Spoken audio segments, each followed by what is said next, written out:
Finance Committee to order, and Senator Bruce Thompson, if you would do the invocation for us. It'd be my pleasure, Mr. Chairman. You bow your heads. Father in heaven, we thank you for this day. Lord, we thank you for the privilege just to come before you. Lord, we're thankful that we can serve the people of Georgia. Lord, I pray for wisdom and discernment as we deliberate on various bills and legislation. Father, help us to be humble, help us to be wise, most of all, help us to be gracious as we're just thankful to you and give you the praise in your name. Amen. Amen. All right, the bills we have today, the change the order a little bit. Our vice chair really needs to preside for this first bill, and I know he's got another meeting to go to as well. So we'll change the order here and start out with Senate Bill 148. We've got a substitute LC 43-1922S, and I believe I would actually prefer to go to the podium, socially distanced and all that, to make my presentation.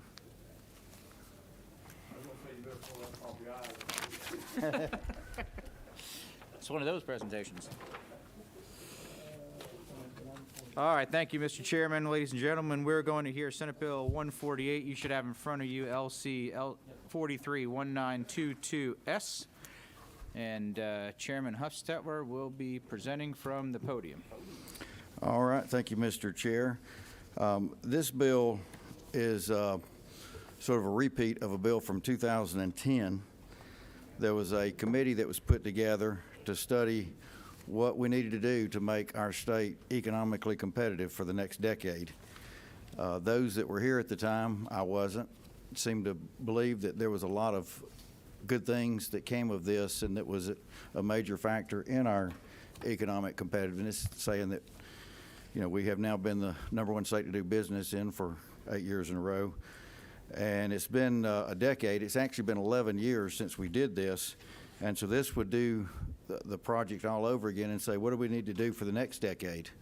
Obviously, if we stay still, other states will pass us. Some of those around are working hard to recruit businesses. And so the last one that was formed, many good things came of this. Some were implemented, some weren't. The motor fuel tax change that was eventually brought about was recommended by this group. The change in the energy used in manufacturing, the casual sales of motor vehicles, watercraft, aircraft changes were made. And some of those items are still there. They even talked about marketplace facilitator back in that day. And we finally just implemented that. So the committee then to now is essentially the same, with the addition of a committee member that would be a appointment mutually agreed upon by the minority leaders in the House and Senate.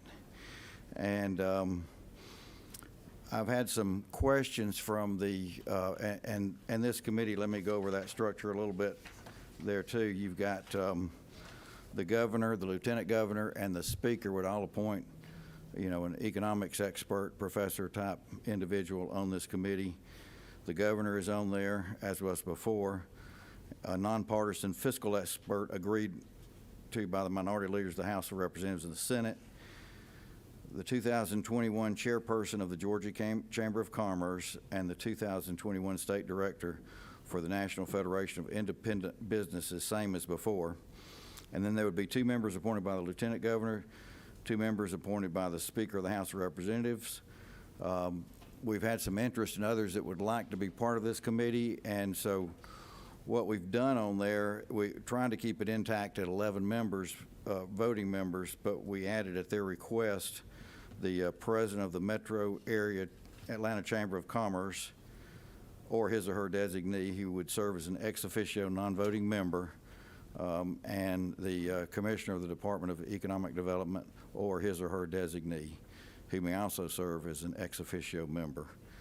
And then this would report the same as back in 2010 to a special joint committee on Georgia revenue structure, which would have our president pro tem and the speaker pro tem in the House, the majority leaders of each house, the minority leaders of each house, the chairpersons of the Senate Finance Committee and the House Committee on Ways and Means, and then 2 additional members of the Senate to be appointed by the President of the Senate, one from the majority party, one from the minority party, and the same for 2 members of the House appointed by the Speaker.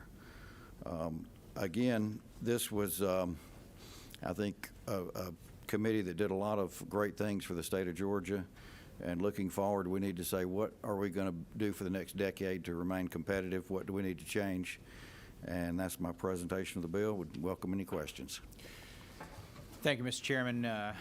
My question would be, before we open it up, is it not true that based on those recommendations and the work that many of us did to put that in the law is one of the very reasons why we've been the #1 place to do business for 8 straight years, which is a record? Those that were involved in that believe that it was very instrumental in making that happen. I wasn't here at the time. That's a good answer, Mr. Chairman. Appreciate that. Very humble. I've got a question from Senator Gooch. So if I'm reading it correctly, tell me if I'm wrong, the council or the special joint committee would basically create a bill or a resolution that would go straight to the floor? Correct. That was the intent of the last commission. Right. Is for an up or down vote. I think it got massaged a little bit, but that's the I don't intention. remember that ever making it to the floor for an up or down vote, though. I don't think it did. It didn't. No, we ended up, in 2011, if you remember, Senator, we could not come to a consensus Right. on that. We ended up having a separate bill in 2012. Right, but if it goes straight to the floor, then it would bypass the committee process, it would be engrossed, and it couldn't be changed on the floor. Is that the way you? That's exactly the same as it was envisioned then, and there may not be an agreement this time again. Gotcha. I've got a question from Senator Thompson. Thank you, Mr. Chairman. More of a comment. I would just say, yes, 8 years in a row, we have been the #1 place to do business, and that doesn't happen without diligence. And I would say that we all know that past performance is a pretty good indicator of what the future looks like unless there's a radical change. And if we want to continue to be #1 place to do business with the economic growth, I think a bill like this makes a lot of sense for us to be fiscally responsible and investigate what the opportunities around that. So I applaud the chairman of our finance for bringing this forward. Good Well, question. where there is no vision, the people perish, and so we want to bring in some economic experts who have more long-range vision than perhaps I do. And if we pass this during his tenure, he can then take credit for it, too. That's right. I've got Senator Hickman first. Give me 1 second. Senator, one of the bills that we passed in here was for the chairman and vice chairman to look at tax credits. Mm-hmm. Okay, would that still be going on even though this group is reviewing everything else? Right, that would be an ongoing, every year process. This is more of a once-in-a-decade, big picture look at everything. Okay, thank you. Senator Gooch. Would the bills, the proposed bills come to the floor this coming January? Or No, would it be in '23? It could be this year if the committee's got their work done. But it could also be delayed to January of 23, '23? right. Okay, thank you. Other questions? Senate President Pro Tem. Thank you, Mr. Chairman. And thank you, Mr. Chairman, thank you, Mr. Chairman, thank you, Mr. Chairman, for bringing this bill, and appreciate the work you've done getting it ready. I would say that this is an observation or a comment that we took 2 years to do that bill the first time when we were first coming in our freshman class, the 3 of us. And I would expect and hope that we would take that time to, they traveled the state and talked to a lot of different people and were very diligent and very thorough about it. And making sure that we take the same approach. Mm-hmm. The same approach. And I appreciate you bringing the bill. Thank you. Thank you. Yes. Any other questions from the committee members? If not, I will recognize Senator Thompson. Mr. Chairman, in light of our theologian over here, I would motion to pass on Senate Bill 148. I've got a motion to pass. Do I have a second? Second from Senator Gooch. Any further discussion by the committee members? Hearing none. All those in favor, please say aye. Aye. All opposed, please say no. No. Thank you, Mr. Chairman. Notice it passed unanimously. Best of luck and rules, Mr. Chairman. Passing it back over to the chairman.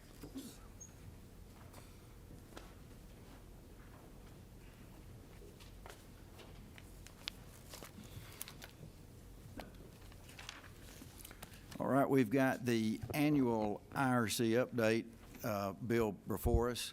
The federal government, of course, makes different changes every year, and we try to comply and keep our tax codes compatible, even though we balance our budget and they print money. We still have to try to match it if we can. So I passed these out last week so that everybody could have a idea of it. And the print's extremely tiny. I don't know how you get it on a sheet like this. We do have John Foster on board. And by the way, the House sponsor, this David Knight, said that he couldn't be here. But he said we've got a CPA on the committee, and he could explain it better than anybody, he thought. So anyway. Point of order. Is this a freshman's first time in committee to present a bill?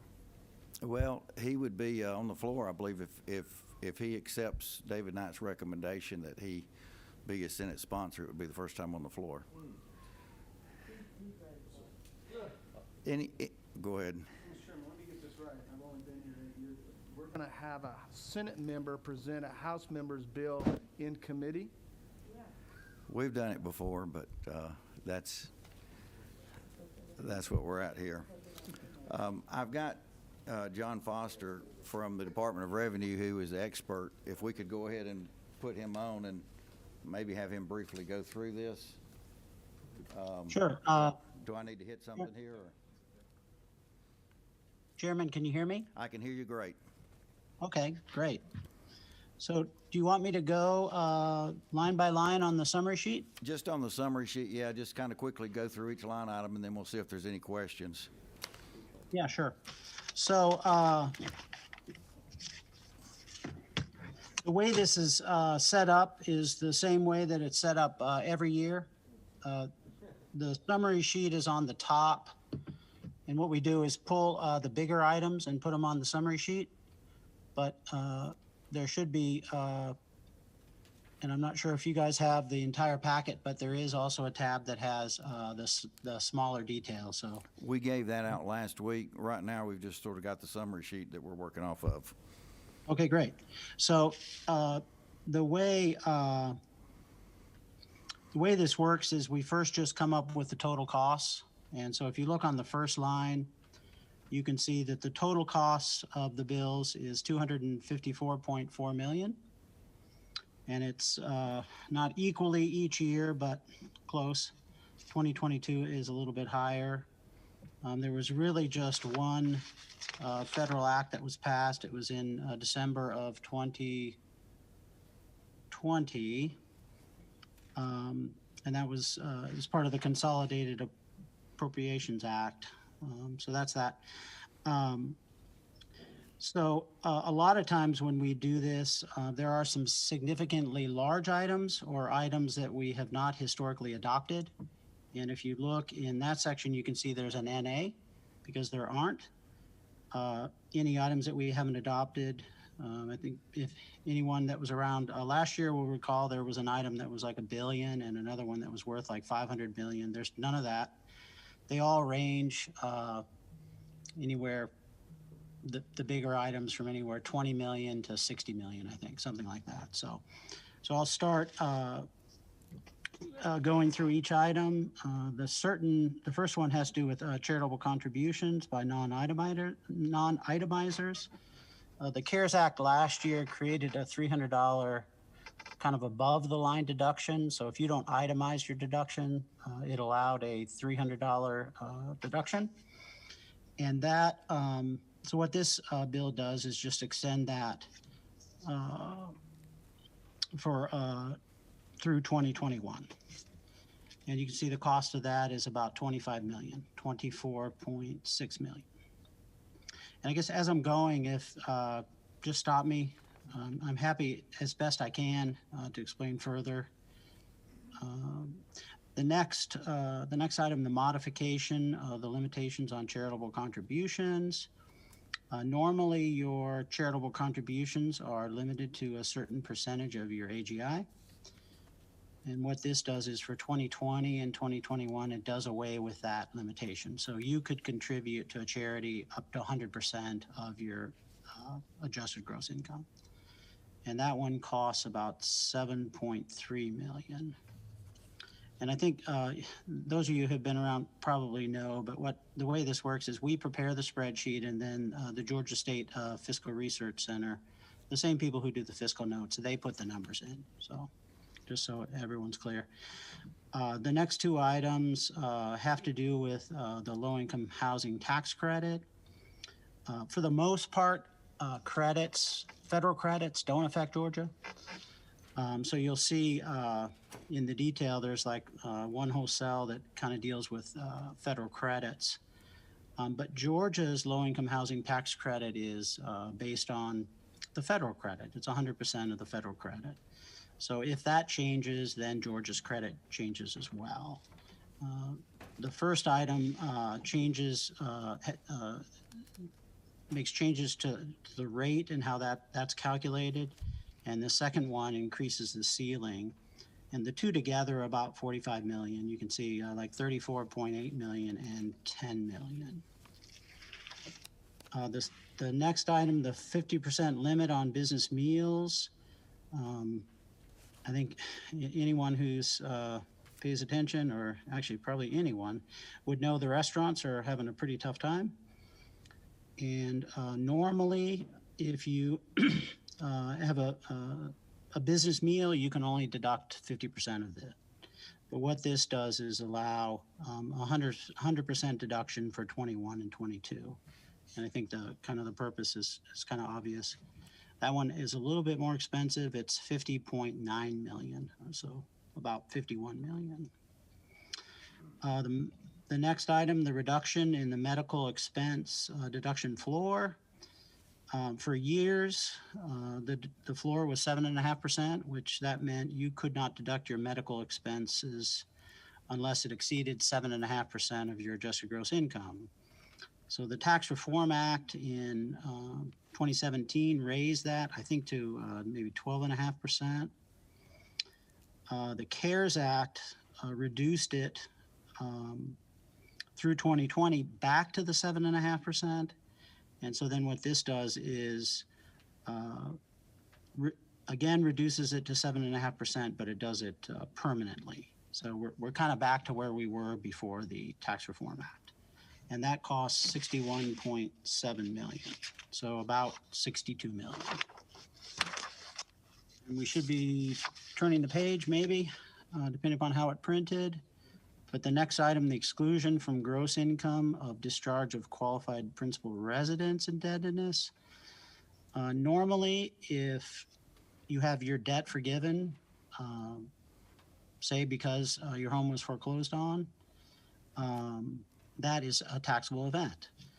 But what this does is if it's your principal residence up to 2 million and $1 million if you're filing separately, treats that as a non-taxable event. So I think it's just sort of, if you lost your home, I think it's particularly,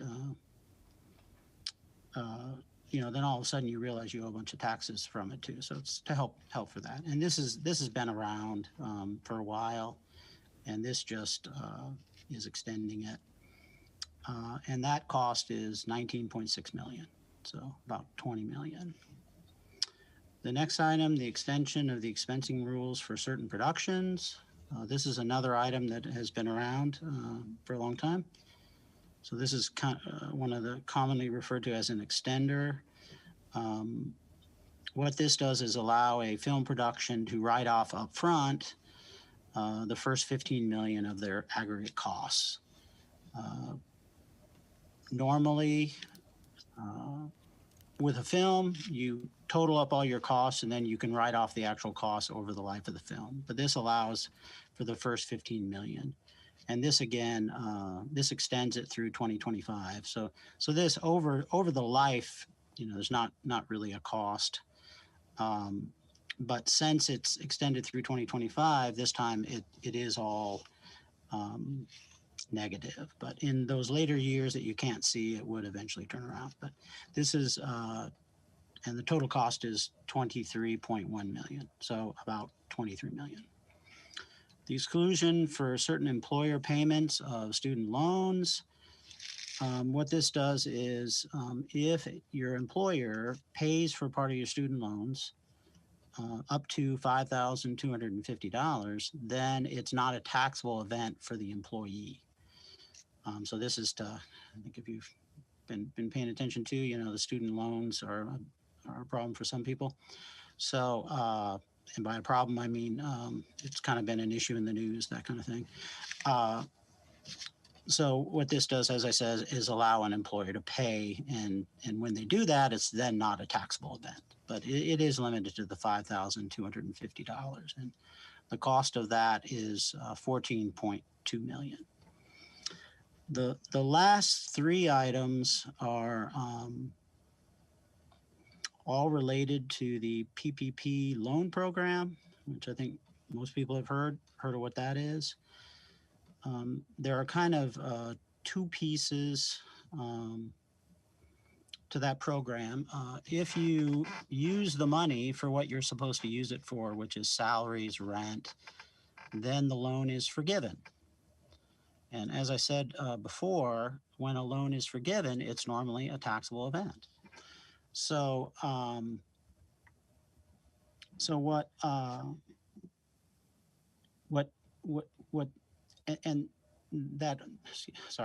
whole taxability provision that was actually addressed as part of the CARES Act. That act made it clear that when the loan was forgiven, that would not be a taxable event. So what happened after that? The IRS came out and said that even though the loan, or because the loan was forgiven, the related deductions were not allowed. So it became, I don't know if you'd call it a hoopla, but both chairmans of Ways and Means, and quite frankly, I'm not sure, but I'm not sure if it's Senate Finance at the federal level, but whatever the Senate committee is, they both came out and said, hey, we intended for it to be, those expenses to be deductible.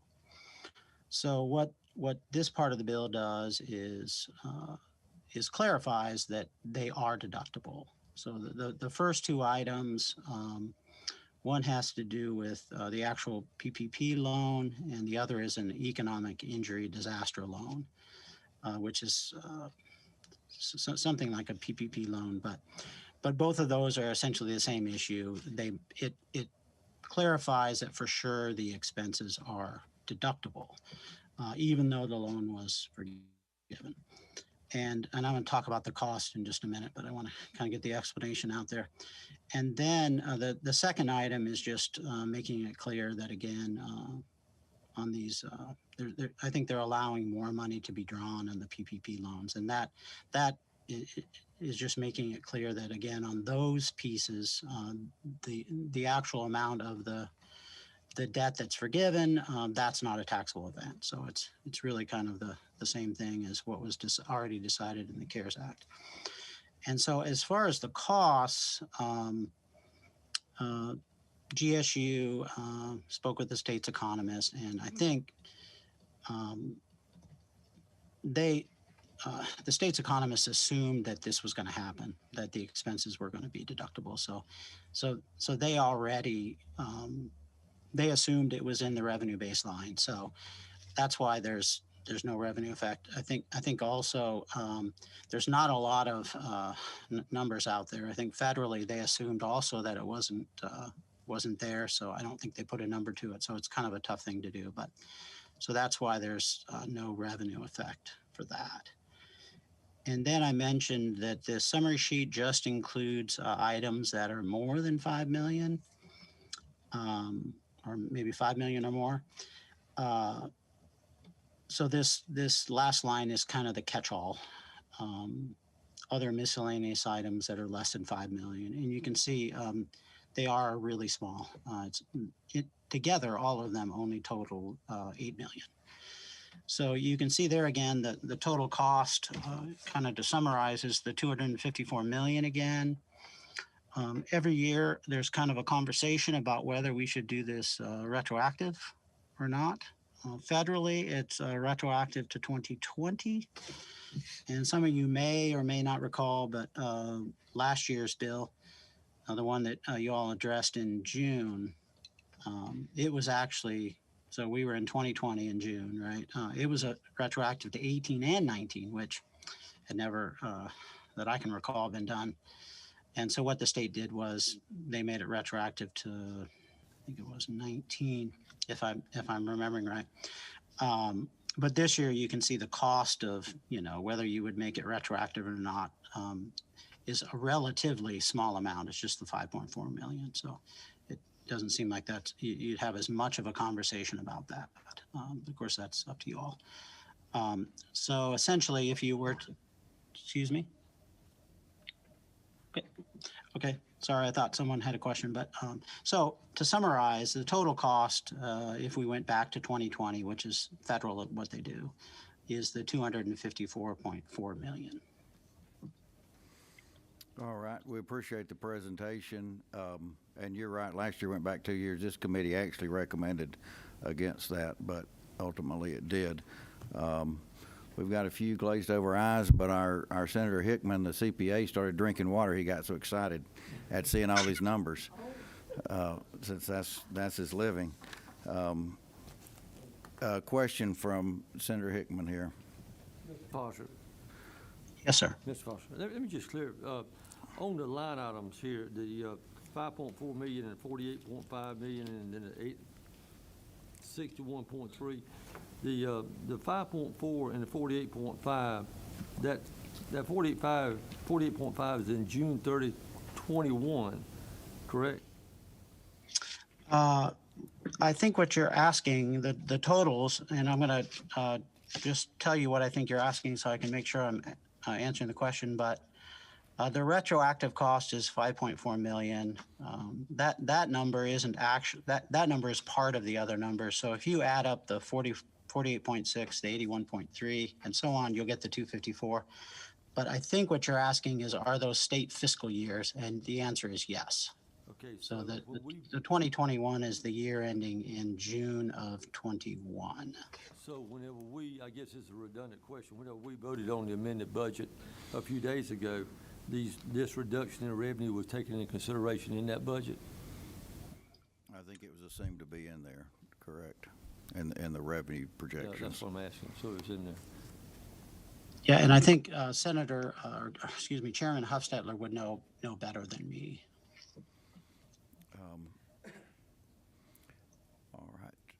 Any other questions on this? Of course, the reason we do this so quickly is people have to file taxes, individuals by April 15th, S corporations March 15th, I believe it is, and there is some urgency in getting the software out to be able to do this.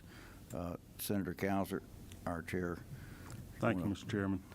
Mr. Foster, I have a lot of constituents that each ask me questions about those loans under the CARES Act. I forget what they are, PPP or something like that. And there was some debate whether the IRS was going to have those as taxable income to recipients once they were forgiven, or whether they were deductible in some way. Do you have an answer for that? I'm not an accountant and can't look through this and make heads or tails whether that's included or not. Yeah, I think it's clear based on the CARES Act that the forgiveness of the debt itself is not a taxable issue, but the thing that's not clear is whether the expenses can be deducted. But if House Bill 265, and I think we're working off 43-1850, is that right? The version that came over from the House. Right. Correct. If that is passed, then that will be clear that the deductions are also allowed as well. Does that answer your question? That does. I need to be able to respond to some constituents and tell them what you just told me. That sounds great. Okay. All Good. right. Senator Hickman again. Yeah, I think if we go back and look at the Tax Act that was signed by the president in December, for federal purposes, that he did in the Tax Act, the loans were forgiven. And the big controversy was whether the expenses would be deducted, and they are allowable to be deducted. And I had mentioned, I think, to the chairman a while back, I think if we didn't go along with that provision, then, you know, with as much publicity has been put on the fact that the loans were forgiven and the expenses deducted, if Georgia didn't go along with it, it'd be just kind of be very bad on us, and it ought to look very bad. So, yeah. So you can tell all your clients that they can, you know, that the money is forgiven and the expenses are deducted for Georgia. All right. And one question you had, Mr. Foster, was, is it the same in the U.S. Senate? And it is. It's the same. It's finance. And last year, the chairman involved in this name is Chuck, so he's a pretty good guy, I think, on the Senate level. Thank you for the clarification. That's helpful. All right. Any other questions? Again, this puts us in compliance with the federal government. There is some urgency to move forward on this, and if there are no other questions, I would entertain a motion at this time. Have a motion from the President Pro Tem, second from Senator Jackson. Any other discussion? All in favor say aye. Any opposed? Passes unanimously. That's the last item for the committee today, and so this committee will stand adjourned. Thank you.